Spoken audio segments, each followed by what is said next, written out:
Je comprends rien de ce qui m'arrive, là, il y a tout qui va trop vite, mais je pense vraiment que mon cerveau était sous le choc à ce moment-là. Je voulais même plus être dans l'émission. Salut tout le monde! J'ai des nouvelles lunettes, t'as vu? Ce qui fait que j'y vois enfin clair et... Oh!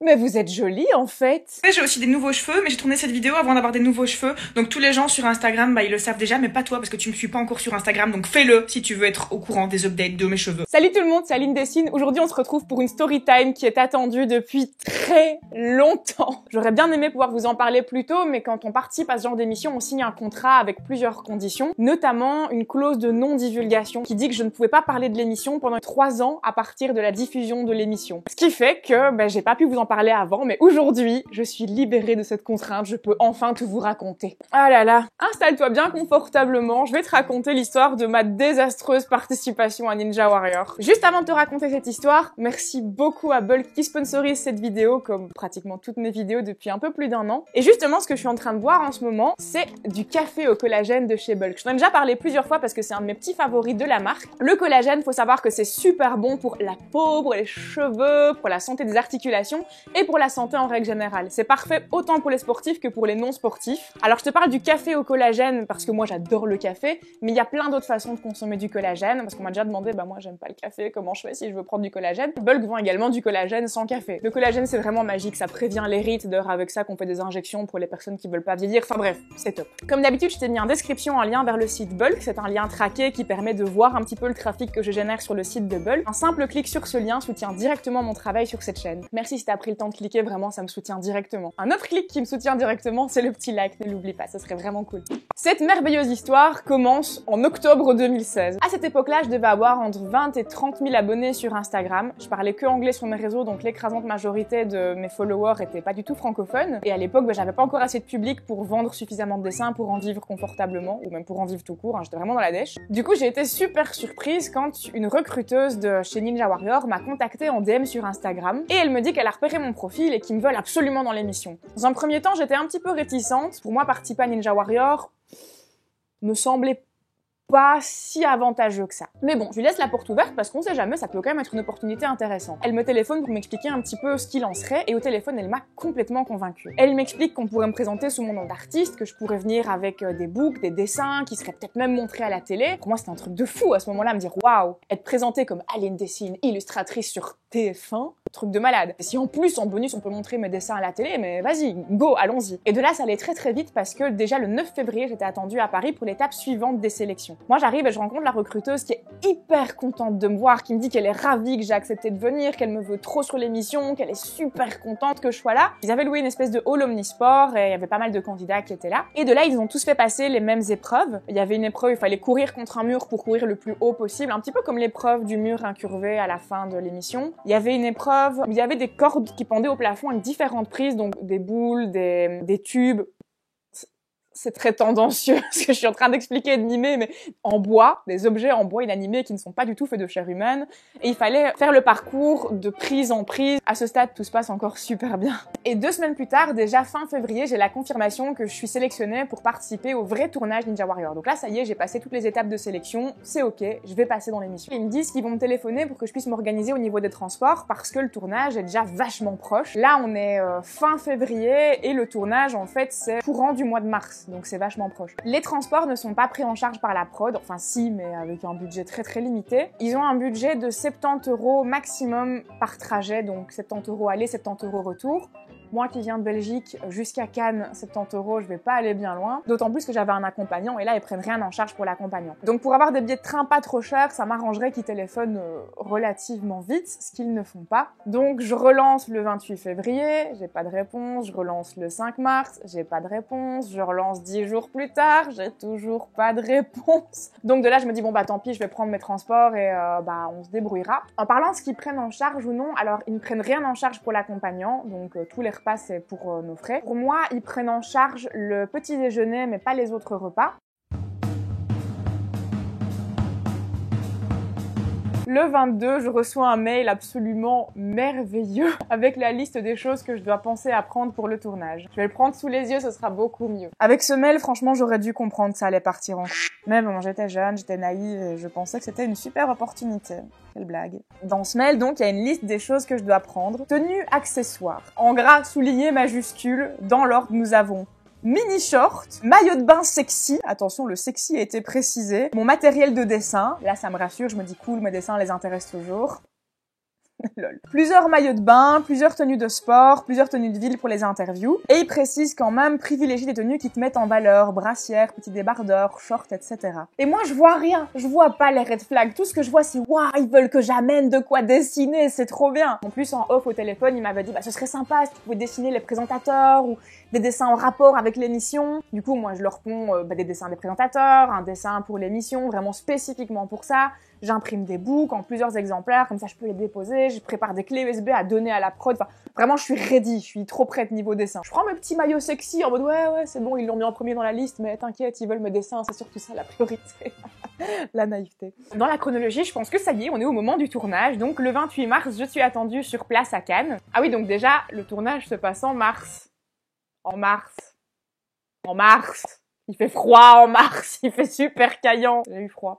Donc on arrive en train avec mon ex. Bon, ça va être chiant que j'appelle mon ex à chaque fois, appelons-le Bernard. Et donc ce jour-là, c'est vraiment la folie. Il faut courir à gauche, à droite. Et moi, pendant tout ce truc-là, je me trimballe avec mes books sous le bras, à essayer de voir à qui je peux les donner. À chaque fois, il disait non, tu verras plus tard, on verra avec un tel, on verra avec machin. Jusque-là, je m'inquiète pas trop. Et donc on me dit que début d'après-midi, je suis convoquée pour tourner mes scènes de présentation. Donc les scènes de présentation, c'est quand ils disent tel candidat, en arrière-plan, t'as des images de la personne qui lui correspondent. Et donc là, je me disais ils voudront des images de moi qui dessine. Ils me disent comment m'habiller, ils me disent viens avec une tenue estivale, c'est quand même l'émission est diffusée en été, donc il faut que ça fasse bien été. Ils me demandent t'as bien un bikini, hein, c'est pas un maillot une pièce, t'as bien un bikini. Je leur dis oui, pas de problème. Et ils insistent pour que je le porte sous mes vêtements à ce truc-là. Et donc moi j'arrive au bord de la piscine, il y a juste le caméraman, il y a pas de personne de contact qui fait le lien avec la prod par exemple, la recruteuse elle est pas là. Et donc de là je dois juste faire ce que le caméraman me dit, c'est lui qui sait ce qu'il fait. Il me fait tourner maximum 2 scènes habillées en marchant au bord de la piscine, puis il me dit bon on va faire les scènes maillot de bain, on est en mars. Ça caille. Il fait vraiment super froid. Il me dit assieds-toi au bord de la piscine et mets les pieds dans l'eau, remue un peu tes cheveux, essaye de marcher au bord de la piscine mais en te déhanchant un petit peu. Donc on fait plein de scènes maillot de bain hyper cliché, hyper ouais je suis la poufiasse blondasse au bord d'une piscine à Cannes, waouh, bien cliché. Et puis il me dit on va aussi faire des scènes d'illustration où tu fais un peu de sport. Là ça me ressemble déjà un petit peu plus, je suis un peu plus partante et donc je commence à remettre mes vêtements. Il dit non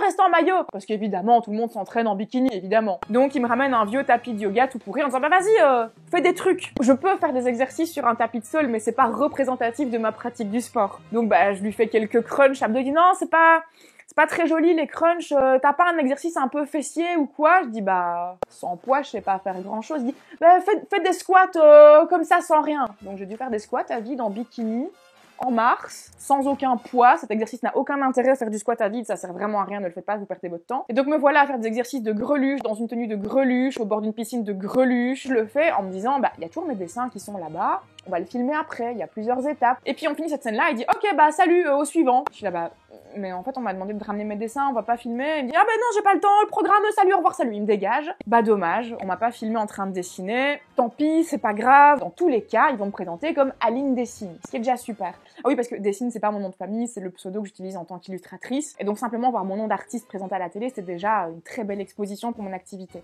Le lendemain, si je me trompe pas, c'est le jour où ils voulaient checker nos tenues pour l'émission. Notamment pour vérifier qu'il n'y avait pas de marque visible parce qu'ils veulent pas qu'on ait de marque visible à l'écran. Moi j'avais prévu quand même 2-3 shorts au cas où et j'arrive avec un short où il n'y a aucune marque visible. C'était un short à peu près cycliste qui arrivait à mi-cuisse. Ils le regardent, ils font t'as rien de plus échancré?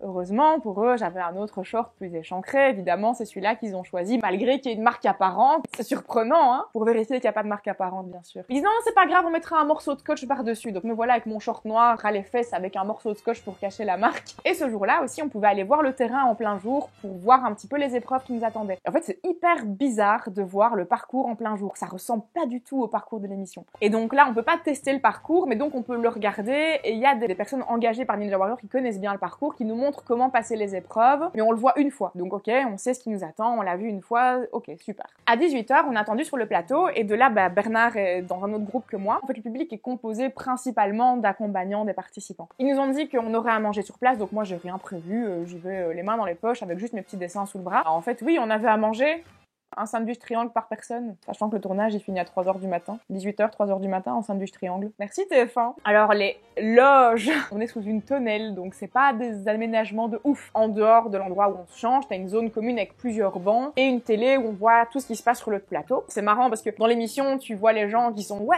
c'est génial, j'ai un petit débardeur, c'est l'été, c'est trop bien et je suis trop le présentateur cool qui a pas froid. Entre chaque plan, on leur ramenait des gros plaids autour d'eux et tu les voyais qui gelaient avec leur thermo de café tout chaud. C'était assez comique de les voir comme ça. Le public n'avait pas le droit d'avoir trop d'écharpes, trop de bonnets parce que tu comprends, ça ne fait pas l'été. Dès qu'on tournait une scène, on leur demandait de tout virer, de se les geler, d'applaudir comme si c'était vraiment le meilleur moment de leur vie. En gros, au tout début, ils les ont fait applaudir 50 fois d'affilée avec plein de prises d'applaudissements parce qu'ils savaient très bien que plus le temps allait passer, moins les gens allaient applaudir, ils allaient en avoir marre, ça dure super longtemps. En plus, il y a du temps de chaque candidat, c'est pas aussi dynamique qu'à la télé. À la télé, il y a du montage. Et puis aussi, les présentateurs, parfois, ils se trompent sur un mot, ils refont une prise, ou 2, ou 3, ou 10. Faut savoir aussi, concernant les accompagnants, que si tu es rentré sur le plateau dans le public, tu ne peux plus en sortir. Ils mettent cette règle parce que si on permettait aux gens de partir quand ils veulent, en fait, à la fin de tournage, il y aurait plus personne, puisque les gens sont là pour accompagner quelqu'un de leurs proches. Dès que leur proche est passé, ils se cassent, il fait froid, il est tard, t'es fatigué, tu veux rentrer. Mais donc non, t'es obligé de rester. Même les enfants en bas âge, évidemment. Il y avait une candidate d'ailleurs qui était là avec toute sa famille, c'était une maman de famille nombreuse, je sais plus combien d'enfants elle avait, mais peut-être dire une bêtise, mais on va dire 7 enfants, dont le plus jeune était tout jeune, c'était un bébé de quelques mois à peine. Et si je me souviens bien, elle, quand elle est passée, il était super tard, 1h du matin, quelque chose comme ça. Et je me souviens qu'elle s'est fait engueuler par la prod parce que son bébé le plus jeune pleurait et que ça n'allait pas à la caméra, enfin, il faut quand même que le bébé il soit souriant. Mec, il est 1h du matin, on se les gèle. C'est un bébé, il pleure à 1h du matin, c'est logique. Enfin bref, je ne vais pas raconter l'histoire à la place des autres participants, mais je ne suis pas la seule à avoir été mécontente. Et donc, vers 21h, quelque chose comme ça, le tournage commence. Tous les garçons passent en premier. En tout cas, l'année où moi j'ai participé, ils ont passé tous les garçons en premier. On pourrait y voir quelque chose d'injuste, mais il y a une explication derrière. Donc là, pour une fois, je vais prendre leur défense. En fait, c'est parce qu'il y a une épreuve où il fallait sauter une certaine hauteur. Pour les filles qui sont quand même en moyenne plus petites que les garçons, on avait droit à un trépied en plus. Et histoire de pas devoir le mettre, l'enlever, mais ils ont fait passer tous les garçons et puis toutes les filles. Mais le résultat est que quand c'était le tour des filles de passer, à 2h du matin, il y a de la rosée, le parcours il est trempé. Vers environ 2h du matin, il m'appelle, ça va bientôt être mon tour de passer, et il me demande de m'étirer, de faire quelques scènes pour mettre à la télé au moment où je me prépare, un petit peu où je fais des étirements, etc. Il me guide un peu sur les étirements que je dois faire, m'encourage à faire des étirements qui va me mettre en valeur, évidemment. Mais c'est pas grave, ils vont me présenter comme Aline dessine, tout va bien, allez, on y va, on y croit jusqu'au bout. Donc j'arrive sur le plateau et waouh, c'est intimidant de ouf. C'est immense, tu vois personne en fait parce que t'as vraiment les spots braqués sur toi. Tu ne vois que de la lumière et des échafaudages, tu vois rien d'autre. T'es tout petit sur un plateau immense. Et donc je suis là toute petite, toute seule sur cette immense scène avec un tapis rouge, des épreuves incroyables et tout au loin les présentateurs et Denis Brognard tout en haut du mur de la gloire de Ninja Warrior. Et là Denis Brognard prend la parole pour me présenter comme la prochaine candidate. Cette partie-là je m'en souviens très bien. Presque mot pour mot je pense. Il y a d'autres parties de ma participation dont je me souviens pas avec autant de précision, mais ça, c'est gravé dans ma mémoire. Son speech, c'était « Et voici notre prochaine participante qui nous vient de Belgique. Si t'atteins le haut du mur, tu m'apportes une gaufre. » Ouais, on me l'avait jamais faite cette blague-là, vraiment, c'est très original, hein. Bref, là, c'est le massacre. Cette jeune participante est une professionnelle du Krav Maga. Alors déjà, je suis là, what de quoi? Je comprends rien de ce qui m'arrive, là, il y a tout qui va trop vite. Et puis il enchaîne. Et je vous demande d'applaudir très fort Aline, nom de famille. Le mec vient de dire mon nom de famille à la télé, sur TF1. Sur internet, je réponds au nom de Aline Dessine. Si les gens doivent taper quelqu'un sur Google, s'ils tapent Aline, mon nom de famille, ils vont rien trouver du tout, donc pas moyen de me passer une commande. Et surtout, moi, mon nom de famille, je veux pas que les gens le connaissent parce que je veux préserver ma famille, je veux préserver mon anonymat. C'est quelque chose que j'ai pas envie d'étaler avec le monde. Et je bug complet. À partir du moment où il a dit mon nom de famille, j'entends plus rien. Il a continué à parler derrière, mais là, vraiment, c'est le flou. Je suis perdue, je suis en bug total. Il est 2h du matin, je suis crevée, je meurs de froid, je meurs de faim, parce que j'ai eu un sandwich triangle et une pomme dégueulasse depuis 18h. Normalement, on doit attendre une espèce de signal sonore pour le départ. J'étais tellement en bug que je suis partie avant le départ, j'étais perdue. Mon cerveau était en erreur 404. C'est bizarre, hein, c'est pas si traumatisant que ça, mais je pense vraiment que mon cerveau était sous le choc à ce moment-là. Donc je pars avant le top départ, l'épreuve elle est trempée, donc même si j'avais réussi à avoir de l'équilibre, qu'est-ce que tu as avoir de l'équilibre sur un truc qui est trempé et qui glisse? Je m'éclate sur la première épreuve, c'est pas si mal. Franchement, sur le moment, je voulais même plus être dans l'émission. Alors là, déjà, encore une nouvelle surprise. Ils nous disent, oui, vous inquiétez pas, l'eau, elle est chauffée, elle est pas trop froide, elle est à genre 19 degrés.